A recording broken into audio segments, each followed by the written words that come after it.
Hello students, welcome to Arihant. तो आज हम समझने वाले हैं आपका chapter the last lesson, chapter number 1 by author. Author कौन है? Alphonse Daudet. ठीक है, तो इनका ये चैप्टर है, काफी इंपॉर्टेंट ये नेम है, एग्जाम्स में आ सकता है, ये याद रखिएगा आप। ठीक है, कि who is the author of chapter the last lesson. ठीक है, तो कौन है? अल्फोंसो डॉडेट। तो ये चैप्टर किस बारे में है? ये चैप्टर उस टाइम के बारे में है जब फ्रांस में और प्रूशिया के बीच में क्या चल रही थी? वॉर चल रही थी। अब होता क्या है, उस वॉर के दौरान जो होता है, प्रूशिया क्या होती है? लीडिंग स्टेट होती है, लीडिंग कंट्री होती है वहां पे। और फ्रांस की दो डिस्ट्रिक्ट है जिनका नाम क्या है? एल्सेस और लॉरेन। वहां पे कब्जा हो चुका होता है और वहां की जो लैंग्वेज होती है ना, उनको फ्रेंच बोलना भी डिनाई कर देते हैं। ठीक है, तो उसी टाइम का चैप्टर है। और चैप्टर का नाम आप पूछेंगे द लास्ट लेसन क्यों है? वो इसलिए है क्योंकि इस चैप्टर के जो दो मेन कैरेक्टर बताए हैं हमें, वो कौन है? एक तो एम हेमलेट है, ठीक है, जो कि एक फ्रेंच टीचर हैं, जो कि क्लास में क्या देते हैं? स्कूल के क्लास में अपना लास्ट लेसन देते हैं फ्रेंच का। ठीक है, और उनके एक स्टूडेंट है जिनका नाम फ्रेंस है, जिनके द्वारा ये पूरी की पूरी जो स्टोरी है वो नरेटेड है। तो दोनों की तरफ हमें दोनों की साइड पता चलेगी कि कैसा कौन फील कर रहा है। ठीक है, और सबसे मेन जो चीज हमें देखने को मिलेगी स्टोरी में वो ये है कि एक फीलिंग ऑफ किसकी? पेट्रोटिज्म की, मतलब कि देशभक्ति की फीलिंग आती है इस चैप्टर को पढ़ के। क्यों? क्योंकि हर कोई अपनी जो फ्रीडम ऑफ लैंग्वेज है वो डिजर्व करता है। ठीक है, हर कोई अपनी जो लैंग्वेज है वो बोलना डिजर्व करता है। हर कंट्री की, हर जगह की अपनी खुद की एक अलग अलग लैंग्वेजेस होती है और कोई भी यूज टू नहीं होता, किसी को भी आदत नहीं होती किसी और की दूसरी लैंग्वेज बोलने की। ठीक है, तो वही इस चैप्टर में बताया है कि यहाँ पे जो फ्रेंच के लोग हैं, सॉरी जो फ्रांस के लोग हैं, उनसे फ्रेंच जो उनकी लैंग्वेज है वो भी बोलना छीन लिया गया है, उस चीज का राइट भी छीन लिया गया है। तो वो कैसा लोग फील कर रहे हैं और कैसा जब लास्ट लेसन होगा फ्रेंच का तो सबके इमोशंस रहेंगे। ठीक है, फ्रांस ऐसे तो बताया गया है कि काफी इतना सीरियस नहीं है स्टडीज को लेके, बहुत ज्यादा लीस्ट सीरियस स्टूडेंट बताया है, लेकिन वो भी बहुत ज्यादा इमोशनल और बहुत ज्यादा अटैच फील करेगा। ठीक है, और काफी उसको रिग्रेट होगा इस चीज का कि काश वो बाकी की जो क्लासेस है उसमें सीरियस हो चुका होता, जिससे कि उसको इस तरीके का जो लास्ट लेसन है जिसमें उसको सब कुछ समझ आ रहा है तो ऐसा फील नहीं करना होता। तो यहीं के साथ ही हम स्टार्ट करते हैं हमारा थीम ऑफ द चैप्टर। ठीक है, अब आपको अटेंशन पे करना है क्योंकि आपका चैप्टर स्टार्ट हो चुका है। काफी सारी ऐसी इंपॉर्टेंट चीजें आएंगी जो कि पूछी जा सकती हैं एग्जाम्स में as a 1 mark question. This chapter revolves around the theme of patriotism. ठीक है, पूरा पेट्रोटिज्म के अराउंड ये पूरा का पूरा जो स्टोरी है, ये चैप्टर इसका थीम रिवॉल्व करता है। Freedom of language and love for one's mother tongue. ठीक है, फ्रीडम ऑफ लैंग्वेज मतलब जो लैंग्वेज होती है, अपनी बोली होती है, उसके लिए जो फ्रीडम चाहिए होती है हर किसी को, हर कोई डिजर्व करता है। तो फ्रीडम ऑफ लैंग्वेज और अपनी मदर टंग के लिए लव। ठीक है, जो हमारी मदर टंग को किसको बोलते हैं? जो हमारी खुद की लैंग्वेज है उसको बोलते हैं मदर टंग। तो उसके लिए लव, हमारा जो ऑनेस्टी है और हमारा लव है, रिस्पेक्ट है अपनी मदर टंग के लिए, वो द पीपल ऑफ एल्सेस, ठीक है, एंड लॉरेन। ठीक है, तो ये दो नेम आपको याद रखना है। What denied the freedom to learn their own language by Prussians. ठीक है, तो उनको डिनाई कर दिया गया था उनकी खुद की लैंग्वेज बोलने से। क्यों? प्रूशियंस की वजह से। प्रूशियंस ने उनको डिनाई कर दिया था कि नहीं, हम वहां पे वो फ्रेंच भी नहीं बोल सकते हैं। देन द टू प्रोटैगनिस्ट, ठीक है, of the story M Hamel and Franz. ठीक है, तो दो प्रोटैगनिस्ट हैं यहाँ पे स्टोरी में, वो कौन है? एम हेमल है जो कि फ्रेंच टीचर है, और फ्रेंस हैं बिलोंग टू एल्सेस। कहाँ से बिलोंग करते हैं? एल्सेस से बिलोंग करते हैं। M Hamel is a French teacher at a school and Franz is one of a student. ठीक है, तो एम हेमल तो एक फ्रेंच टीचर है और उनके स्कूल का एक स्टूडेंट है, उनका खुद का ही एक स्टूडेंट है जिसका क्या नाम है? फ्रेंस, जो पूरी की पूरी हमें स्टोरी नरेट करेगा, अपना जो लास्ट लेसन का एक्सपीरियंस है वो नरेट करेगा। तो वही अपना लास्ट लेसन दे रहे होते हैं। ठीक है, तो वो बताया गया है यहाँ पे। France, a school student who did not take interest in learning French and never took it seriously। ठीक है, तो फ्रांस के बारे में जैसा कि मैंने बताया कि वो इतना ज्यादा सीरियस स्टूडेंट नहीं था। ठीक है, कभी भी उसने फ्रेंच को पढ़ने में और उस पर इतना ध्यान नहीं दिया, अपनी लैंग्वेज पर इतना सीरियसली कभी नहीं पढ़ा, क्योंकि शायद उसको तब ये चीज रियलाइज भी नहीं हुई थी कि उनसे उनकी जो लैंग्वेज है वो हमेशा के लिए छीनी जा सकती है। Then realise how important it was to learn his mother tongue. ठीक है, तो वो उस टाइम पे रियलाइज करता है कि उसके लिए कितना ज्यादा इम्पोर्टेंट है उसकी मदर टंग सीखना, उसकी लैंग्वेज सीखना। ठीक है, the chapter stresses on the importance of education. तो जो चैप्टर है किस चीज पर मेन फोकस करता है? ठीक है, एक तो जो फीलिंग ऑफ पेट्रोटिज्म है उस पे, ठीक है, लव फॉर मदर टंग उस पे, और सेकेंडली और थर्डली किस पे? इम्पोर्टेंस ऑफ एजुकेशन, एजुकेशन की जो इम्पोर्टेंस है उसके ऊपर। And the necessity to respect and learn one own language, ठीक है। और जो नेसेसिटी मतलब की जरूरत, ठीक है, और लव और रिस्पेक्ट, ठीक है, कि अपनी लैंग्वेज के लिए हमें रिस्पेक्ट हो और सबको याद होनी चाहिए अपनी खुद की लैंग्वेज, तो उसका इम्पोर्टेंस भी यहाँ पे दूसरा बताया गया है। देन अब यहीं के साथ में ना हमारा चैप्टर है वो स्टार्ट हो रहा है, ठीक है।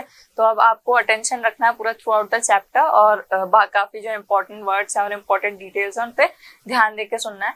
आई स्टार्टेड, ठीक है, for school very let that morning and was in great dread. Dread का क्या मतलब होता है? डर, ठीक है। आप बोल सकते हो भय, यहाँ पे देख लीजिए, ड्रेड का मतलब होता है डर, ठीक है। ऑफ स्कोल्डिंग, स्कोल्डिंग मतलब डांटना।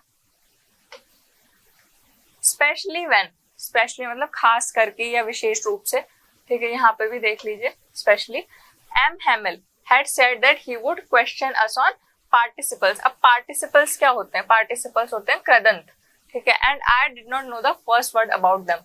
तो हाँ, अब यहाँ पे तक क्या बताया गया है कि उस दिन ऐसा बताया है फ्रांस ने कि उस दिन मैं वैसे ही लेट हो चुका था सुबह के टाइम पे स्कूल जाने में, और मैं बहुत ज्यादा लेट था और मैं बहुत ज्यादा डर में था। किस चीज के डर में? कि अब तो मैं लेट हो गया हूँ और मेरे को डांट पड़ेगी। और दूसरी चीज उन्होंने क्यों बताई कि जो मिस्टर हैमिल है, स्पेशली मतलब खास रूप से, विशेष रूप से जो एम हैमिल है, उन्होंने बोला था कि वो क्वेश्चंस पूछेंगे क्लास में। किसके ऊपर पूछेंगे? पार्टिसिपल्स के ऊपर वो क्वेश्चंस पूछेंगे क्लास में। और हमारा जो फ्रेंड्स है उसको फर्स्ट वर्ड तक भी नहीं आता होगा। ये जो टॉपिक है, ये जो चैप्टर है, इसका फर्स्ट वर्ड भी उनको नहीं पता था और वो काफी ज्यादा डर में थे पनिशमेंट के, ठीक है। Now for a moment I thought of running away and spending the day out of doors. Doors का होता है मतलब बाहर की साइड। तो बताते हैं फ्रेंड्स हमें कि 1 मिनट के लिए तो मैंने सोचा कि हाँ, मैं एक मोमेंट के लिए, थोड़ा एक पल के लिए तो मैंने सोचा कि मैं क्लास छोड़ के भाग जाता हूँ, ठीक है, और अपना पूरा का पूरा जो दिन है ना वो क्लास के बाहर, स्कूल के बाहर स्पेंड करता हूँ। Now it was so warm so bright, ठीक है, काफी ज्यादा वार्म और काफी ज्यादा ब्राइट सा दिन बताया है वहां पे। Then the birds were creeping. Creeping का मतलब चहचहाना, कि जो बर्ड्स हैं वो क्या कर रही थी? क्रिपिंग कर रही थी, मतलब चहचहाट की आवाज आ रही थी उनकी। At the edge of the woods. Woods क्या होती है? यहाँ पे वुड्स होता है फॉरेस्ट, जंगल, ठीक है। तो वुड्स की जो एज थी वहां पे बर्ड्स के चहचहाने की आवाज आ रही थी काफी ज्यादा। And in the open field back at the सॉमिल the Prussian soldiers, ठीक है, सॉमिल के जो प्रूशियन सोल्जर्स थे वो क्या कर रहे थे? वर ड्रिलिंग। ड्रिलिंग का मतलब होता है स्नेह अभ्यास। अभ्यास मतलब उनकी प्रैक्टिस और उनकी जो ट्रेनिंग वगैरह थी वो वहां पे चल रही थी। Then it was all much more tempting than the rule of participles, ठीक है। अब टेम्पटिंग का क्या मतलब है? यहाँ पे टेम्पटिंग का मतलब प्लेजर है, हैप्पीनेस है। तो वो बताता है हमें फ्रेंड्स कि ना जो पार्टिसिपल्स की जो क्लास है ना वो अटेंड करने से बेटर और वहां पे जो एम हैमिल है उनकी डांट खाने से बेहतर। क्यों? क्योंकि मुझे उस टॉपिक का एक वर्ड भी नहीं आता था और मैं लेट भी हो चुका था काफी ज्यादा सुबह के टाइम।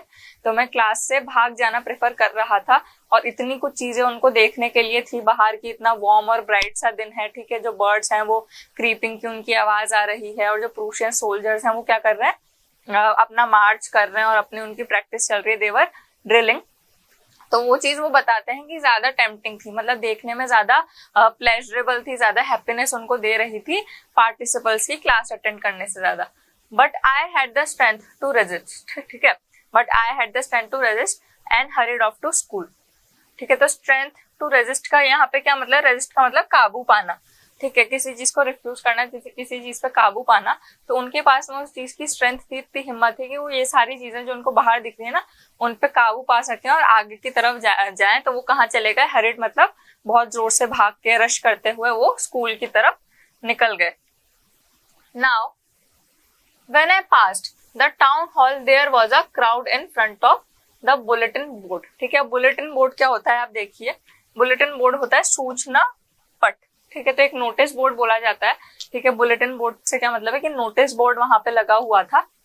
कहाँ पे लगा हुआ था? When I passed, जब वो जा रहे थे द टाउन हॉल से होते हुए जब वो जा रहे थे, there was a crowd in front of the bulletin board. तो जो बुलेटिन बोर्ड था, जो नोटिस बोर्ड था, वहां पे उसके आसपास क्या था? क्राउड। क्राउड का क्या मतलब था? भीड़ थी, काफी ज्यादा भीड़ लगी हुई थी, काफी सारे लोग जमा हुए थे। For the last 2 years all our bad news had come from there, ठीक है। तो उनका कहना है कि जो नोटिस बोर्ड है ना, तो जितनी भी बैड न्यूज है, जितनी भी गलत खबरें हैं, सारी की सारी इस नोटिस बोर्ड के थ्रू ही आई थी। और क्या क्या आई थी? The lost battle, lost battle मतलब जो फाइट्स वो हार चुके थे वो बैटल्स, ठीक है। The draft, the orders of commanding officers, जो ऑर्डर्स थे कमांडिंग ऑफिसर्स के वो, ठीक है। And I thought to myself without stopping what can be the matter now, ठीक है। और वो खुद ही वहां पे थोड़ा बिना रुके, मतलब वो जा रहा है, वो बस देख रहा है कि नोटिस बोर्ड के आसपास भीड़ लगी हुई है, लेकिन वो इतना ध्यान नहीं देता और वो अपने आप में सोचता है कि हाँ इस बार क्या हुआ होगा, इस बार क्या सिचुएशन होगी, इस बार क्या मैटर रहा होगा। Then I hurried by as fast as I could go, ठीक है। मतलब एज आई हरिड बाय का मतलब शीघ्रता से जाना, बहुत ज्यादा जल्दी जल्दी वो जा रहे थे, जितना वो जल्दी जा सकते थे, जितनी उनमें स्ट्रेंथ थी वो उतना जल्दी जा रहे थे। द ब्लैक स्मिथ, ठीक है, ब्लैक स्मिथ क्या होता है, लुहार, ठीक है, वॉचर, और who was there with the apprentice, apprentice क्या होता है, चेला, शिष्य, reading the bulletin called after me. अब यहाँ पे जो चेला जो वहां पे कौन कौन था वो बताते हैं कि वो जो नोटिस बोर्ड था ना, तो वहां पे कौन कौन था, एक ब्लैक स्मिथ था, ठीक है, और वॉचर, और who was there with his apprentice, मतलब कि अपने चेले के साथ में वहां पे जो न्यूज होगी या जितनी भी डिटेल या जो भी लिखा होगा उस पर नोटिस बोर्ड पे, बुलेटिन बोर्ड पे, वो पढ़ रहा था। और उसकी आवाज आती है उनकी कि don't go so fast bub, you will get to your school in plenty of time, ठीक है। अब वो बोलते हैं, उनकी बोलने की आवाज आती है कि इतनी फास्ट मत जाओ बब, मतलब वो नॉर्मली बोलते हैं कि इतनी जल्दी मत करो, ठीक है। प्लेंटी ऑफ टाइम मतलब तुम्हारे पास में स्कूल जाने के लिए बहुत सारा टाइम है, तुम प्लेंटी ऑफ टाइम में स्कूल पहुंच जाओगे, ठीक है। तो ये चीज जो है ना उनको अच्छी नहीं लगती। बब का मतलब क्या होता है, लड़का। तो यही बताया गया है कि फ्रेंड्स को तो ऐसा फील होता है कि वो टॉन्ट मार रहे हैं उनको, लेकिन एक्चुअली में वैसा होता नहीं है, ठीक है। I thought he was making fun of me and reached M Hamel's little garden all out breath, ठीक है। अब वो सोचता है अपने मन में कि शायद ही मेरा मजाक उड़ा रहे हैं क्योंकि मैं लेट हो गया हूँ, ठीक है। और ये सोचते सोचते वो कहाँ चला जाता है, एम हेमिल के छोटे से गार्डन में पहुंच जाता है। और आउट ऑफ ब्रेथ मतलब बिल्कुल सांस फूल जाती है उनकी वहां पे जल्दी से जाते हुए। अब यहाँ क्या बताया है, आउट ऑफ ब्रेथ मतलब जोर जोर से सांस लेना, हाफ जाते हैं वो, सांस फूल जाती है, जैसा कि मैंने बताया। Usually when school begin there was a great bustle, ठीक है, which could be heard out in the street. अब यहाँ पे बताया गया है कि जब वो ऐसे यूजुअली स्कूल जाते होंगे ना, तो काफी शोर बसल, मतलब काफी एक्साइटमेंट और इस तरीके की आवाजें सुनाई देती होंगी, ठीक है। और स्ट्रीट्स में मतलब कॉरिडोर्स वगैरह में हर जगह सुनाई देती होंगी ना। The opening and closing of desk, ठीक है, डेस्क को क्लोज करना, ओपन करना, इस तरीके की आवाज आती होंगी। Lessons repeated in unison, in unison मतलब सभी एक साथ, ठीक है। और जो लेसन होते हैं, जैसे आपने देखा होगा ना अपने स्कूल में कि सबसे मैम खड़े होकर रीडिंग करवाती हैं, या फिर कोई ऐसा इंपॉर्टेंट टॉपिक होता है तो सारे के सारे बच्चे साथ में बोलते हैं बिल्कुल खड़े होके। तो जो लेसन थे वो यूनिसन मतलब एक साथ पूरा रिपीट किए जा रहे थे, इस तरीके की आवाजें आती हैं। Very loud with our hands over our ears to understand better, ठीक है। और इतना लाउड कि हमारे जो हैंड्स है ना हमारे ईयर के पास हैं, कि ताकि हम उनको अच्छे से अंडरस्टैंड कर सकें, अच्छे से समझ पाए, ठीक है। तो इस तरीके का वो बताता है कि एटमॉस्फेयर रहता है, ठीक है। इस बार ऐसी कोई भी आवाज नहीं आ रही थी, काफी स्ट्रेंज सा था, ठीक है। और यूजुअली क्या होता है कि काफी ज्यादा ओपनिंग और क्लोजिंग ऑफ डेस्क इस तरीके की आवाजें आती है, ठीक है। लेसन्स के रिपीटेड होने की मतलब कि लेसन्स के जोर जोर से बोलने की, यूनियन मतलब एक साथ जब सब रिपीट करते हैं लेसन को, उनकी आवाज आती है। और हम अपने हाथों को अपने कान के पास रखना पड़ता है, ठीक है, ताकि हम अच्छे से समझ पाए, लेकिन इस तरीके का कुछ भी नहीं हो रहा था। Now and the teacher's great ruler rapping on the table. और यहाँ पे इससे क्या मतलब है, टीचर रैपिंग मतलब खटखटाना। और जो टीचर थे उनका जो ग्रेट रूलर मतलब जो उनके हाथ में स्केल होता था, जिससे टीचर्स यूजुअली बच्चों को स्कोल्ड करते टाइम मारने के यूज में लेते थे, तो उसकी बेंच के ऊपर, उसकी डेस्क के ऊपर बजने की ऐसे आवाजें आती है। But now it was also still, लेकिन आज वो बताता है कि सारी की सारी चीजें स्टिल मतलब एक जगह पे थी, बिल्कुल शांत थी, कोई हलचल नहीं हो रही थी। I had counted on the commotion, ठीक है, to get my desk without being seen. अब वो बताता है कमोशन का क्या मतलब है, अफरा तफरी। काउंटेड का मतलब निर्भर होना। अब एकदम से वो क्या करता है, थोड़ा सा निर्भर होके बिना अफरा तफरी मचाए अपने डेस्क तक जाने की कोशिश करता है कि वो दिखे ना किसी को, कोई उसको देख ना पाए। But of course that day everything had to be so quiet as Sunday morning, ठीक है। लेकिन उस दिन क्या था, सारी की सारी बिल्कुल संडे मॉर्निंग जैसी क्वाइट होती ना, संडे मॉर्निंग की तरह सारी की सारी जो चीजें थी बिल्कुल क्वाइट थी, हर तरफ शांति थी। Now through the window I saw my classmates already in their places and M Hamel walking up and down.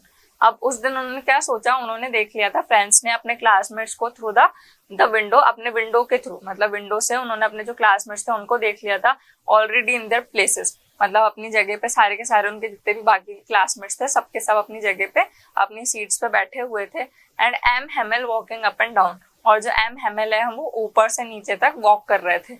अब हुआ क्या, with his terrible iron ruler, और उनके हाथ में क्या था, अपना बेकार सा आयरन का रूलर था। टेरिबल का मतलब भयानक, आयरन रूलर उनके हाथ में था, स्केल था उनके हाथ में। Then walking up and down with his terrible iron ruler under his arms, I had to open the door and go in before everybody, उनको जल्दी से गेट खोलना था और सबसे पहले अंदर जाना था। नाउ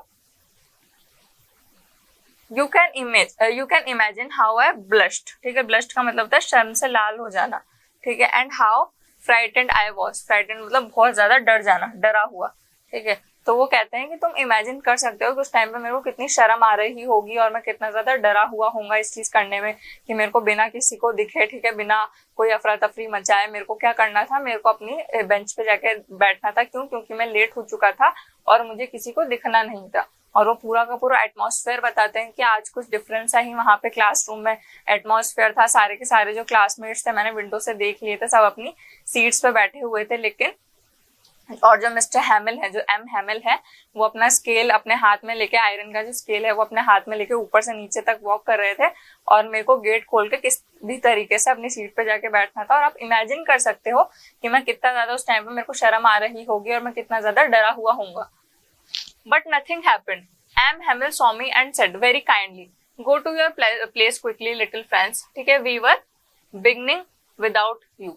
अब यहाँ पे क्या होता है कि वो बताता है कि लेकिन जैसा मैंने सोचा था कि मेरे को डांट पड़ेगी या कुछ ऐसा बुरा होगा, मेरे को पनिश किया जाएगा, वैसा कुछ होता नहीं है। जो एम हैमिल है वो मुझे देख लेते हैं और मुझसे बोलते हैं कि अपनी प्लेस पे, अपनी जगह पे जल्दी से जाके बैठ जाओ लिटिल फ्रेंड्स, मतलब बेटा, अच्छे से ही उनको ग्रीट करते हुए बोलते हैं कि अपनी प्लेस पे जाके बैठ जाओ, ठीक है, हम तुम्हारे बिना स्टार्ट करने वाले थे, ठीक है, मतलब कि वो बताते हैं कि तुम अगर लेट हो जाते हैं ना ज्यादा, इससे भी ज्यादा, तो हम तुम्हारे बिना स्टार्ट करने वाले थे, तो अच्छा हुआ तुम आ गए, जाओ अपनी प्लेस पे जल्दी से जाके बैठ जाओ। Now I jumped over the bench and sat down at my desk, तो बताता है कि मैं जल्दी से अपनी बेंच पे गया और अपनी डेस्क पे जाके बैठ गया। Now not till when I had got a little over my fright, got over मतलब नियंत्रण करना, लेकिन तब तक भी उनको जो अपना डर है ना उस पर वो काबू नहीं पाए थे, वो पूरी तरीके से शांत नहीं हुआ था, उनको अभी भी डर लग रहा था कि इतना सब कुछ स्ट्रेंज क्यों है, सारी चीजें इतनी अच्छी क्यों चल रही है। Now Did I see that our teacher had on his beautiful green coat, ठीक है, अब वो क्या देखते हैं कि उनके जो टीचर है ना उन्होंने एक ब्यूटीफुल सा ग्रीन कलर का कोट पहन रखा है। His frilled शर्ट, किसके साथ में, फ्रिल्ड शर्ट के साथ में, व्हाइट कलर की उन्होंने फ्रिल्ड शर्ट पहन रखी है और एक ग्रीन कलर का, फ्रिल्ड का क्या मतलब होता है, झालरदार, ठीक है, झालरदार उन्होंने बिल्कुल फ्रिल के साथ में एक शर्ट पहनी हुई है और अपना उसके ऊपर ग्रीन कलर का कोट पहना हुआ है।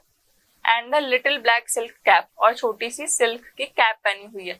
ऑल एम्ब्रॉयडर्ड, मतलब एम्ब्रॉयडर्ड क्या होता है, कढ़ाई, पूरी की पूरी जो थ्रेड होते हैं स्पेशल उनसे कढ़ाई होती है, तो सारी की सारी जो चीजें थी पूरी एम्ब्रॉयडर्ड थी, मतलब कि काशीदाकारी, क्या बोलते हैं, कशीदाकारी की गई हो, इस तरीके की जो पूरा का पूरा वर्क था थ्रेड्स का वो हुआ था।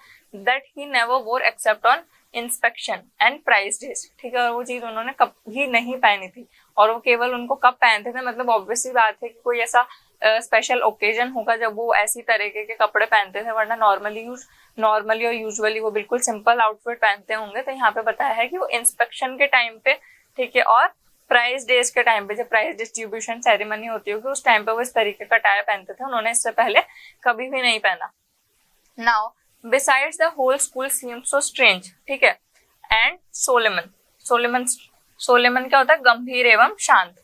अब जो पूरा का पूरा जो स्कूल था वो कैसा लग रहा था, काफी ज्यादा शांत सा लग रहा था, और आज के दिन ही उन्होंने इस तरीके के कपड़े पहने हुए थे, इस तरीके का अपना ग्रीन कोट पहना हुआ था और फ्रिल्ड अपनी जो शर्ट थी वो पहनी हुई थी और कैप पहनी हुई थी सिल्क की छोटी सी, और पूरी एम्ब्रॉयडरी हुई थी उनकी पूरी उस पे कोट पे। ना But the thing that surprised me most was to see on the back benches that were always empty the village people sitting quietly like ourselves. अब वो बताते हैं, लेकिन सबसे ज्यादा अजीब सबसे ज्यादा स्ट्रेंज जो चीज मैंने आज के दिन देखी वो क्या देखी कि जो बैक बेंचेस थी, ठीक है, जो बैक बेंचेस हमेशा खाली रहती थी, वहां पे कोई नहीं बैठा होता, आज वहां पे सारे के सारे विलेज के लोग बैठे हुए हैं, विलेज के पीपल बैठे हुए हैं, ठीक है। The village people sitting quietly like ourselves, हमारी तरह सारे के सारे जो विलेज पीपल हैं सब काफी शांत और क्वाइटली बैठे हुए हैं।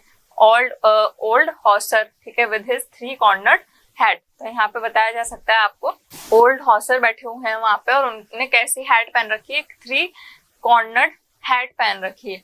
ये तो आपसे पूछा जा सकता है एग्जाम्स में, what kind of a hat was old Hauser वाज वेयरिंग, तो he was wearing a 3 cornered hat. The former mayor, ठीक है, वो भी बैठे हुए हैं। द फॉर्मर पोस्टमास्टर्स भी बैठे हुए हैं एंड सेवरल अदर्स बिसाइड, और उनके आसपास भी विलेज के बहुत से ऐसे लोग बैठे हुए हैं। अब उनका क्या रीजन हो सकता है वहां पे ऐसा बैठने का, क्यों? क्योंकि वो ट्रिब्यूट देना चाहते हैं, ठीक है, किसको? अपनी जो लैंग्वेज है, उनकी जो मदर टंग है फ्रेंच, उसके लिए, उसके लास्ट लेसन के लिए। इस वजह से सब इमोशनल होकर बहुत ज्यादा वहां पे बैठे हुए हैं।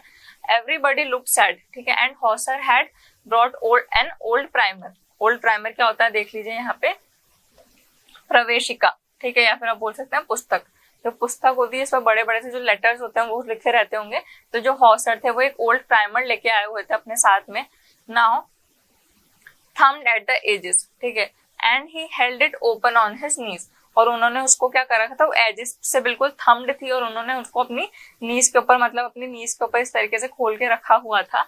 Now with his great spectacles lying across the pages, ठीक है, और उनके जो स्पेक्टिकल्स मतलब उनके जो ग्लासेस होंगे वो कहाँ पे, बिल्कुल पेजेस के ऊपर रखे हुए थे। तो पूरा का पूरा अपना सीन बताता है कि पूरे के पूरे विलेज के लोग बैठे हुए थे लास्ट बेंच पे और सारे के सारे शांत थे, ठीक है। ओल्ड हॉसर बैठा हुआ था जिसने 3 कॉर्नर्ड हैट पहन रखी थी, और वो क्या लेके आए थे अपने साथ में, एक प्राइमर लेके आए थे, उसको कहते हैं बुक लेके आए थे अपनी एक, और उन्होंने उसको खोल के अपनी नी के ऊपर रखा हुआ था, और काफी ज्यादा उनके ऊपर स्पेक्टिकल्स रखे थे और पेजेस ऐसे ही थे। तो पूरा का पूरा यहाँ पर डिस्क्रिप्शन सा दिया हुआ है। While I was wondering, ठीक है, about it all, wondering मतलब सोचना, बहुत ज्यादा अपने माइंड में ये सब क्यों हो रहा है, रीजन वगैरह सब कुछ सोचना, ठीक है, सारी चीजों के बारे में जब बताता है कि फ्रांस में जब इन सब चीजों के बारे में सोच ही रहा था, एम हेमिल माउंटेन, माउंटेन का क्या मतलब है, ऊपर चढ़ गया, his chair, and in the same grave and gentle tone which he had used to me said, ठीक है, my children, this is the last lesson I shall give you। अब वो बताते हैं कि जब मैं इन सब चीजों के बारे में ही सोच रहा था ना, इतने में एम हेमिल अपनी चेयर पे क्या चढ़ जाते हैं, अपनी चेयर के ऊपर चढ़ जाते हैं, and in the same grave and gentle tone, ठीक है, और बिल्कुल उसी सेम, बिल्कुल जेंटल मतलब शांत आवाज में, और ग्रेव मतलब बिल्कुल सिंसियर और शांत आवाज में, जैसे कि जब मैं क्लास के अंदर एंटर किया था वो मेरे से तब बोले थे, उसी तरीके से वो सबसे बोलते हैं कि students, my children, this is the last lesson I shell give you, कि ये आज का लास्ट लेसन होगा, आज का आखिरी लेसन होगा जो कि मैं आपको दूंगा। The order has come from Berlin, ठीक है, to teach only German in the schools of Alsace and Lorraine, ठीक है। अब वो बताते हैं कि जो ऑर्डर है कहाँ से आ चुके हैं, बर्लिन से आ चुके हैं, कि जर्मन ही सिखाई जाएगी, केवल स्कूल में फ्रेंच नहीं सिखाई जाएगी, और स्कूल्स ऑफ एल्सेस के और लॉरेन में भी क्या सिखाई जाएगी, जर्मन सिखाई जाएंगी, तो उस चीज के ऑर्डर आ चुके हैं। The new master comes tomorrow, और जो आपका न्यू टीचर है, जो न्यू मास्टर है, वो कल आ जाएंगे, ठीक है, आपके जो कल न्यू टीचर आ जाएंगे, ठीक है, और मेरा आज यहाँ पे आज आपकी क्लास में लास्ट लेसन होगा। This is your last French lesson, I want you to be very attentive. Attentive मतलब बिल्कुल अपना ध्यान केंद्रीय करके एकदम सिंसियरली पूरा का पूरा देखिए। अटेंटिव मतलब सावधान, ठीक है। और टोन किसे बोलते हैं, टोन को बोलते हैं आवाज, जिस तरीके से आप बोलते हैं, आपके टोन ऑफ वॉइस सबको पता होगा। तो होता क्या है वो बताते हैं कि तो ये आपका फ्रेंच का लास्ट लेसन है जो कि मैं आपको देने वाला हूँ, और मैं चाहता हूँ कि आप बहुत ज्यादा अटेंटिव रहो, बहुत ज्यादा सावधान रहो, बहुत ज्यादा अपना पूरा ध्यान, अपना पूरा का पूरा ध्यान केंद्र करके आप पूरा लेसन समझो। Then what a thunder clap, these words were to me, ठीक है। थंडर क्लैप क्या होते हैं, वज्रपात, मतलब बहुत ज्यादा शॉकिंग। तो वो बताता है कि फ्रेंड्स की ये वर्ड्स मेरे लिए बहुत ज्यादा एकदम थंडर क्लैप की तरह थे, काफी शॉकिंग थे ये वर्ड्स मेरे लिए। Oh the wretches that was that they had put up to town hall, वो क्या बताते हैं, रिचेस क्या होते हैं, दुष्ट, ये किस तरीके के ये लोग हैं, किस बुरे ये लोग हैं जिन्होंने इस तरीके की चीज करी है। that was that they had put up at the town hall की, इन्होंने इस तरीके की ही ये चीज मेंशन करी होगी टाउन हॉल पे, ठीक है, मतलब उसके बुलेटिन बोर्ड पे जहाँ पे आसपास इतना क्राउड था, इस तरीके की भीड़ थी, और जो हमारा फ्रेंड्स है वो देखे बिना आ गया था जल्दी जल्दी में, तो उसको पता नहीं था। लेकिन अब ये सारी चीजें होने का उसको रीजन पता चलता है कि अच्छा ये क्यों हो रही है, इसका ये रीजन है, तो वो काफी ज्यादा बुरा फील करता है, वो काफी ज्यादा शॉक हो जाता है। तो यहाँ पे क्या बताया किस तरीके के लोग हैं जिन्होंने इस तरीके की इन्फॉर्मेशन टाउन हॉल पे लगाई होगी। Now my last French lesson, तो कौन बोलता है, फ्रांस की, हाँ ये मेरा लास्ट का फ्रेंच लेसन है। Why I hardly knew how to write, ठीक है, मेरे को फ्रेंच किस तरीके से लिखते हैं ना, मेरे को ये चीज ही अभी प्रॉपरली समझ में नहीं आई थी, मैं ये चीज ही अभी प्रॉपरली समझ नहीं पाया था। Now I hardly knew how to write, I should never learn any more, कि अब इससे ज्यादा मैं फ्रेंच सीख भी नहीं पाऊंगा, ठीक है, कि अभी तक तो मेरे को ढंग से फ्रेंच को लिखना ही नहीं आया था फ्रेंच को, तो मैं अब इससे आगे सीख भी नहीं पाऊंगा। I must stop there then, oh how sorry I was for not learning my lesson, तो कहता है कि अब मेरे को यहीं रुक जाना चाहिए, मैं यहीं पर ही रुक जाऊंगा, ठीक है, और वो बताता है कि मैं कितना ज्यादा सॉरी फील कर रहा हूँ, कितना ज्यादा बुरा फील कर रहा हूँ कि ये मेरा लास्ट लेसन होगा, इससे ज्यादा मैं अपने जो लेसन है फ्रेंच के वो नहीं ले पाऊंगा, वो नहीं लर्न कर पाऊंगा।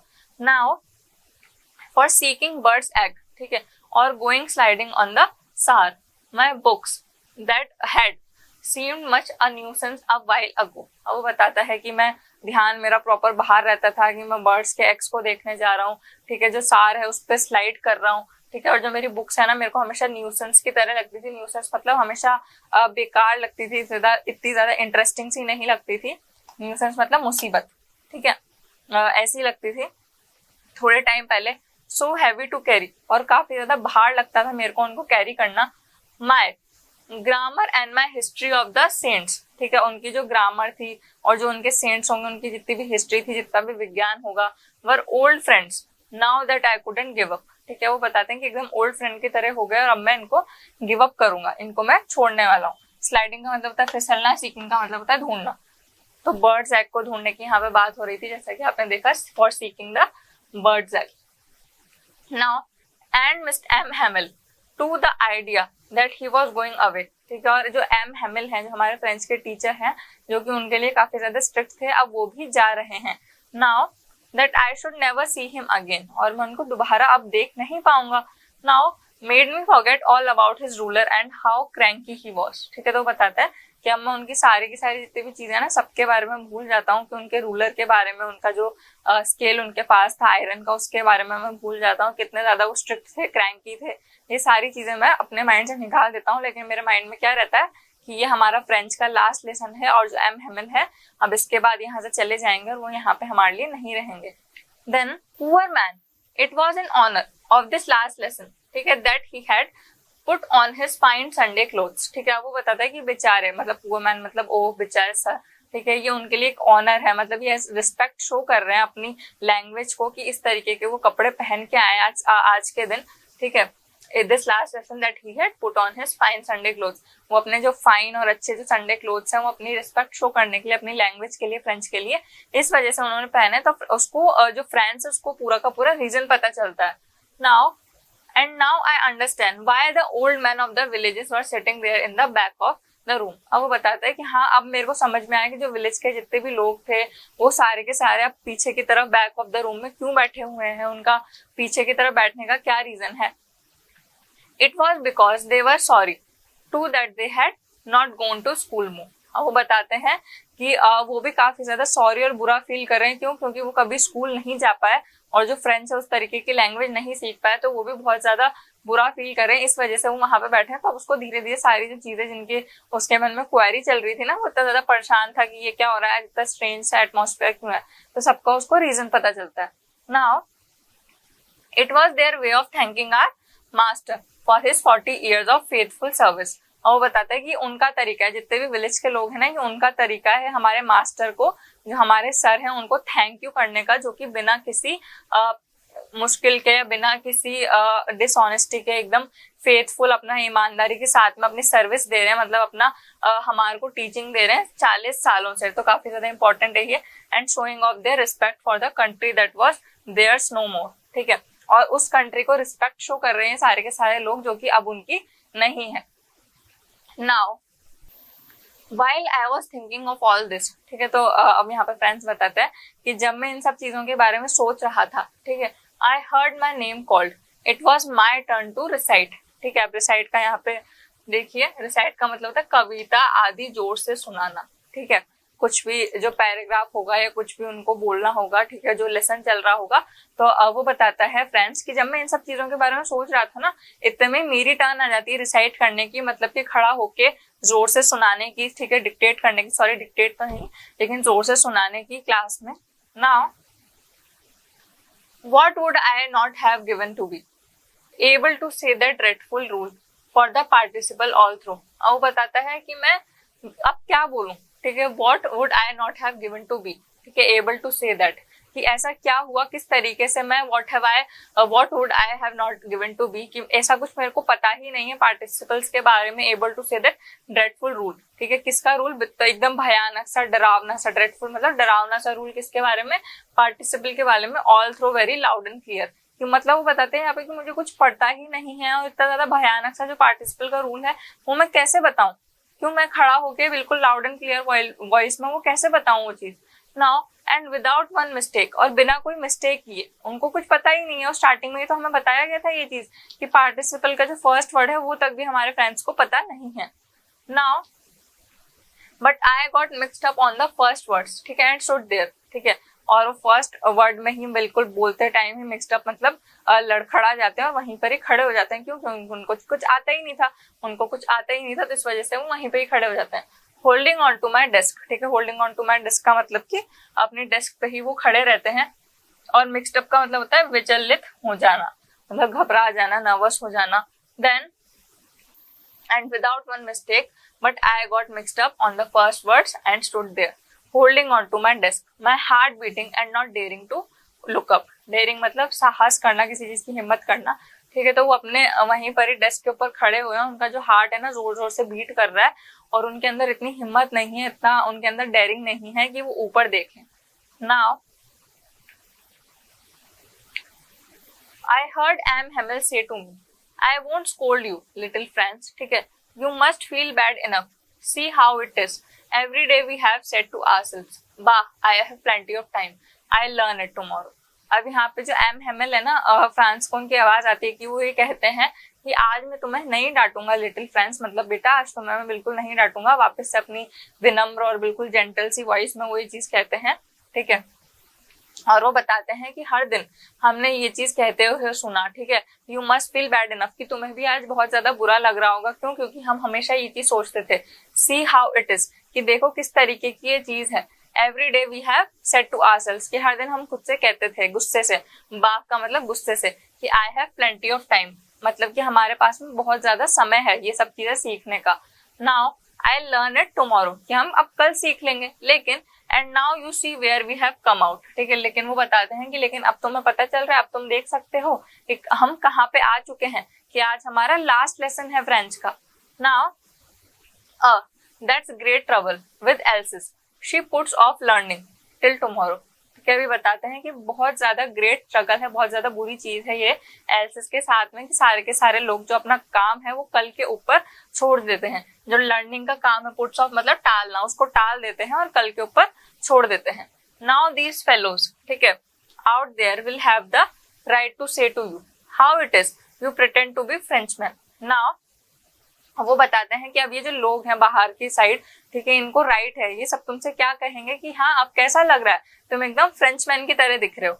Now and yet you can neither speak nor right your own language, और वो सिचुएशन कैसी होगी कि तुम्हें खुद की ही लैंग्वेज ना तो पढ़नी आती होगी ना तुम्हें बोलनी आती होगी। Now but you are not the worst, ठीक है, poor little Franz, we have all great deal to reproach ourselves with इट। अब यहाँ पे वो बताते हैं प्रीप्रोच का क्या मतलब होता है, तिरस्कार करना, ठीक है, बस मतलब सबसे बुरा, और प्रिटेंड का मतलब दिखावा करना।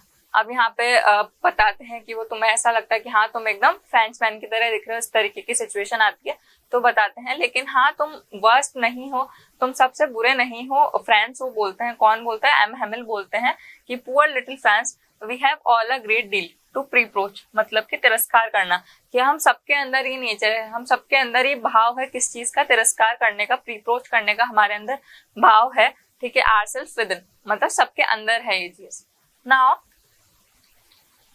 Your parents were not anxious, ठीक है, एंशियस का मतलब उत्सुक, ठीक है, enough to have you learn, ठीक है, तो बताते हैं कि गलती तो सबके अंदर ही है, एम हेमिल का बोलना है कि गलती सबके अंदर ही है। तो यहाँ पे क्या बोलते हैं कि तुम्हारे जो पेरेंट्स थे ना वो भी इतने ज्यादा उत्सुक, इतने ज्यादा एंशियस नहीं थे, ठीक है, तुम्हें इतना लर्न करवाने के लिए।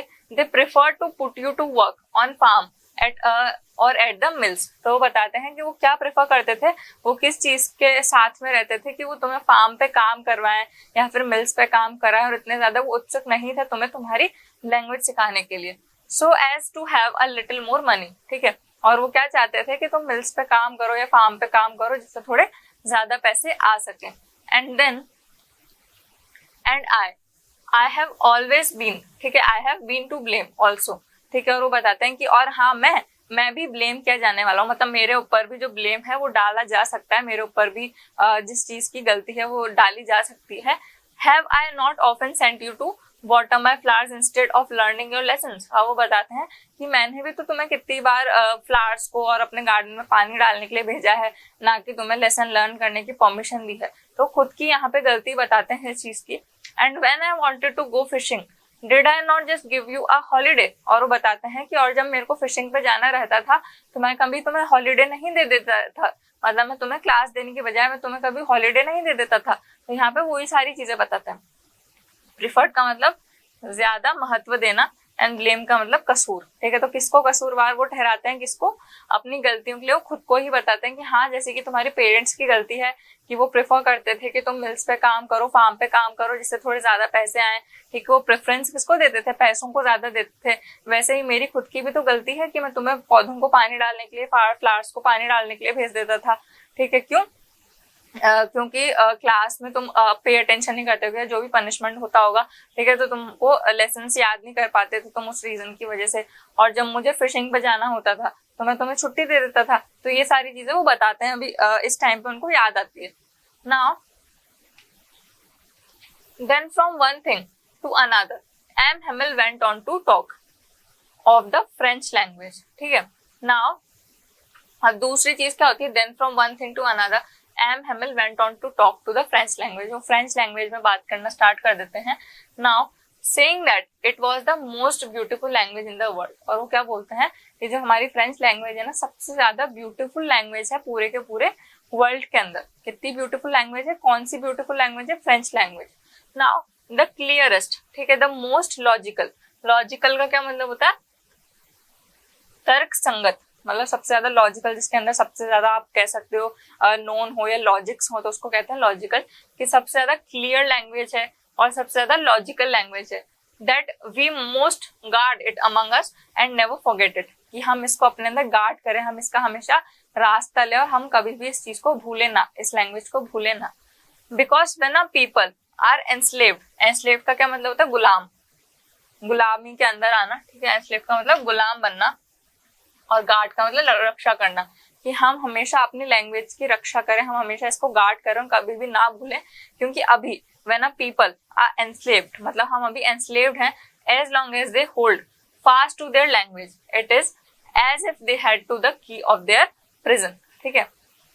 अब यहाँ पे वो बताते हैं कि जब हमारे पास में as long as they hold fast to their language it is as it is the had the key to their prison. अब वो बताते हैं कि अगर हमें अपनी जो पूरी की पूरी लैंग्वेजेस है हम उस पर होल्ड करते हैं, हम डटकर अपनी जो लैंग्वेज है उसको पकड़े रखते हैं ना, तो हमारे पास में की टू प्रिजन से क्या मतलब है कि हम जो एंस्लेव्ड है, हमारे अंदर जो गुलामी आ चुकी है, हम जो अभी गुलाम बने हुए हैं ना, तो हमारे पास में की टू प्रिजन मतलब जेल की है। अगर हमने अपनी जो लैंग्वेज है जो हमसे छीन ली गई है उसको अभी भी हमने होल्ड करके रखा हुआ है, अभी भी उसको हमने पकड़ के रखा हुआ है। Now then he opened a grammar and read us our lesson। अब वो बताते हैं कि अब उन्होंने ग्रामर की बुक ओपन करी और उन्होंने अपना जो लेसन है ग्रामर का हमें दिया। I was amazed to see how well I understood, ठीक है। Now amazed का मतलब हैरान होना। अब इस बार वो काफी ज्यादा हैरान थे, काफी ज्यादा शॉक्ड थे देख के कि उनको आज कैसे सब कुछ समझ में आ रहा है एक्चुअल में। Now and hold fast to का मतलब जुड़ाव और लगाव किसी चीज से होना। अब वो बताते हैं क्या वो ग्रामर का जब लेसन दे रहे थे तो मैं बहुत ज्यादा शॉक था और हैरान था ये चीज देख के कि आज मुझे कैसे सब कुछ समझ में आ रहा है। Now well I understood it, all he said seemed to so easy। अब वो बताते हैं कि जितना कुछ भी उन्होंने बोला, जितना कुछ भी उन्होंने पढ़ाया, सब कुछ बहुत ज्यादा इजी लग रहा था, बहुत ज्यादा इजी दिखाई दे रहा था। Now I think too that I have never listened so carefully. फिर वो अपने मन में सोचता है कि शायद मैंने ही कभी फ्रेंच लैंग्वेज को इतना सीरियस नहीं लिया होगा और कभी फ्रेंच लैंग्वेज को इतना सीरियसली नहीं पढ़ा होगा। Now and that he had never explained everything with so much patience. और बताता है कि या फिर ये भी हो सकता है कि इतने पेशेंस के साथ में उन्होंने कभी पढ़ाया भी नहीं होगा और इतना पेशेंस के साथ में उन्होंने कभी एक्सप्लेन भी नहीं किया होगा। पेशेंस मतलब धैर्य। It seemed almost as if the poor man wanted to give us all he knew before going away and to put it all into our heads at one stroke. One stroke मतलब एक ही बार में। अब वो बताते हैं कि इस तरीके का लग रहा था कि जो बेचारे हमारे जो सर हैं एम हेमल हैं, उनको आज ही हमें उनके पास में जितनी भी नॉलेज है सारी की सारी दे देनी है और एक ही बार में वो चाहते हैं कि हम सब कुछ सीख जाए। इस तरीके का लग रहा था सब कुछ देख के। Now after the grammar we had a lesson in writing. ठीक है, फिर ग्रामर के बाद में क्या पढ़ते हैं वो लोग, वो पढ़ते हैं राइटिंग में उनका एक लेसन होता है। That day M Hamel had new copies for us. और इस दिन हमारे जो एम हेमल है उनके पास में हमारे लिए नई कॉपीज थी, न्यू कॉपीज थी। Now written in a beautiful round hand. और कैसे बिल्कुल राउंड हैंड में क्या लिखा हुआ था, French Alsace, French Alsace. They looked like little flags floating everywhere. Floating मतलब तैरना, ठीक है, और लहराते हुए, यहाँ देखिए लहराना, ठीक है। और इस तरीके का लग रहा था कि छोटे छोटे से जो रेड फ्लैग्स है ना वो लहरा रहे हैं हर जगह, ठीक है, everywhere in the school room, पूरे के पूरे स्कूल रूम में। Now hung from the rope at the top of our desk. ठीक है, और हमारी जो डेस्क है ना उससे लटके हुए हैं, हंग मतलब वहीं पे ही लटके हुए हैं जो छोटे छोटे से रेड फ्लैग्स हैं। You ought to have seen how everyone said to work। ठीक है, and how quite it was। ought मतलब चाहिए, ठीक है, कि सबको चाहिए ये चीज कि सब दिखाई दे रहा है कि सारे के सारे बिल्कुल अपने वर्क पे कितना ज्यादा कॉन्सेंट्रेट कर रहे हैं, सारे के सारे कितने क्वाइट है, कितना ज्यादा क्वाइट डे है। The only sound was the scratching. ठीक है, स्क्रैचिंग का क्या मतलब, खुरचना। और सेट टू वर्क का मतलब काम करने को तैयार। Now the only sound was the scratching. जो एक साउंड आ रही थी वो किसकी आ रही थी, स्क्रैचिंग की आ रही थी, खुरचने की साउंड आ रही थी। Of the pens over the paper. ठीक है, जो पेन चल रहे थे ना पेपर के उनकी आवाज आ रही थी।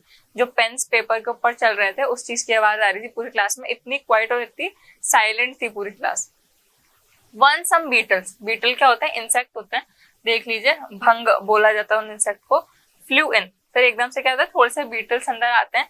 But nobody paid any attention to them. लेकिन कोई भी उन पे इतना ज्यादा ध्यान नहीं देता। Not even the littlest once. ठीक है, बिल्कुल जरा सा भी, जो छोटे छोटे बच्चे ना वो तक भी उन पर बिल्कुल ध्यान नहीं देते। Now who worked right on tracing their fish hooks. ठीक है, as it that French too. अब जैसे कि सारे के सारे अपने जो ट्रेसिंग हुक्स है उन पे ध्यान देते हैं। ठीक है, आप यहाँ पे देखिए, कूट का क्या मतलब है, कुकू की आवाज करना। Now who worked right on tracing their fish hooks, जो अपने फिश हुक को ट्रेस करने में हमेशा ध्यान देते हैं। As if that was French too, कि जैसे ही वो फ्रेंच है बिल्कुल उस तरीके से।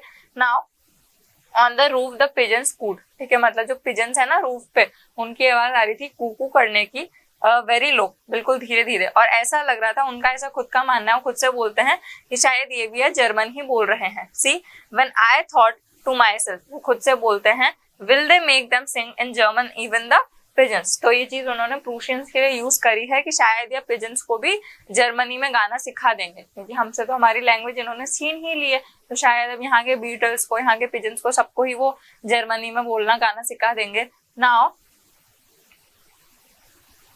whenever I looked up from my writing, I saw M. Hamill sitting motionless in his chair and gazing first at the one thing and then at another. अब वो बताते हैं, जैसे ही मैं लिखना खत्म कर रहा था और बीच बीच में पॉज ले रहा था और ऊपर देख रहा था, जो एम हेमिल है ना बिल्कुल एकदम चुपचाप से अपनी चेयर पे बैठे हुए थे, मोशनलेस मतलब कोई उनमें मोशन नहीं था। और गेजिंग का क्या मतलब था, लुकिंग, घूर कर देखते हुए। ठीक है, मोशनलेस मतलब निश्चल। ठीक है, बिल्कुल एकदम बिना किसी मूवमेंट के बैठे हुए चेयर पे। और पहले किसी चीज को देखते हैं बहुत देर तक, फिर दूसरी किसी चीज को देख रहे हैं, मतलब ऐसा लग रहा है कि हर चीज को अपनी आंखों में उतारना चाह रहे हैं, क्लासरूम का जितना भी सीन है पूरा का पूरा। Now as if he wanted to fix in his mind, ठीक है, just how everything looked in that little school room. और वो बताते हैं कि बिल्कुल ऐसा लग रहा था कि सारी की सारी चीजें, सारी की सारी जितनी भी चीजें हैं, जितना भी रूम है, छोटी छोटी सी चीजें, सब वो अपने माइंड में पिक्चर कर लेना चाह रहे थे कि पूरा का पूरा जो स्कूल रूम है वो किस तरीके का दिखता है, ठीक है, ये दिखता था। Fancy for 40 years he had been there, ठीक है। नाउ अब वो बताते हैं फिक्स इन माइंड का मतलब अंकित करना। अब वो बताते हैं कि 40 साल तक वो इस स्कूल रूम में थे, वो हमारे टीचर थे, उन्होंने यहाँ पे सर्विस दी है। Now fancy for how 40 years he had been there in the same place, वो सेम जगह पे थे, with his garden outside the window, और विंडो के बाहर उनका एक छोटा सा गार्डन था, ठीक है, and in his class in front of him, ठीक है, जस्ट लाइक दैट, और बिल्कुल उनके सामने ही उनकी जो क्लास थी, जस्ट लाइक दैट, ठीक है। Only the desk and benches had been worn smooth, ठीक है, केवल जो डेस्क और जो बेंचेस थी ना वही कैसी थी, वॉर्न मतलब घिसा पिटा, ठीक है, और स्मूथ थी, पूरी की पूरी घिसी पिटी से और स्मूथ थी। The walnut trees in the garden were taller, मतलब वो बताते हैं कि कोई चीज चेंजेस नहीं हुई, बस जो वॉलनट ट्री थे ना गार्डन में वो पहले छोटे थे, लेकिन अब जो वॉलनट ट्री है वो 40 साल हो गए तो अब वो बड़े हो चुके हैं। नाउ एंड द हॉपविन, ठीक है, and the hopvine that he had planted himself twined about the window to the roof. और वो बताते हैं कि उन्होंने हॉपविन का भी कुछ अपने हाथों से उन्होंने वहां पे प्लांट किया होगा, उगाया होगा, तो वो भी क्या हो चुका था, डबल होके विंडो तक और रूफ तक आ चुका था। Now how it must have broken, ठीक है, his heart to leave it all, और वो बताता है कि किस तरीके से उनका दिल जो टूट रहा होगा, कितना ब्रोकन वो अंदर से फील कर रहे होंगे, क्योंकि उनको ये सबक छोड़ना था, ठीक है। Now poor man to hear his sister moving about in the room above, हाँ वो देखते हैं पुअर मैन, उनकी जो सिस्टर है वो फील करते हैं अपने जो ऊपर की तरफ रूम है वहां पे घूम रही थी। नाउ पैकिंग देयर ट्रंक्स, और अपने जो ट्रंक्स हैं वो पैक कर रही थी, for they must leave the country next day, और उनको जो नेक्स्ट डे पूरी की पूरी जो कंट्री है वो छोड़नी थी। तो कैसा कुछ वो बता रहे हैं कि कैसा कितना सिनेरियो किस तरीके का था। Now but he had the courage to hear every lesson to the every last. अब वो बताते हैं कि उनके अंदर इतना करेज था, लेकिन उनके अंदर इतनी हिम्मत थी, इतना करेज था कि वो अपना जो लास्ट लेसन था ना, to hear every lesson to the very last, ठीक है, वो लास्ट तक भी सुन सकते थे, लास्ट तक भी पढ़ा सकते थे, लास्ट तक भी सुन सकते थे। Now after the writing he had a lesson in history, ठीक है, फिर राइटिंग के बाद में उनका हिस्ट्री को लेके एक लेसन था।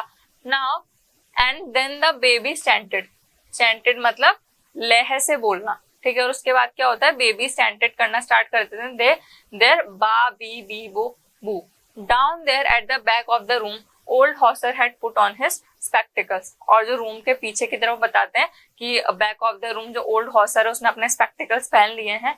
होल्डिंग हिज प्राइमर इन बोथ हैंड्स, ठीक है, spelled the letters with them, ठीक है, वो बताता है कि अपने जो प्राइमर्स है उन्होंने अपनी नीज पे रखी हुई थी पहले तो वो प्राइमर, लेकिन अब अपने स्पेक्टिकल्स पहन के उसको अपने प्राइमर को वो अपने हाथ में ले लेते हैं।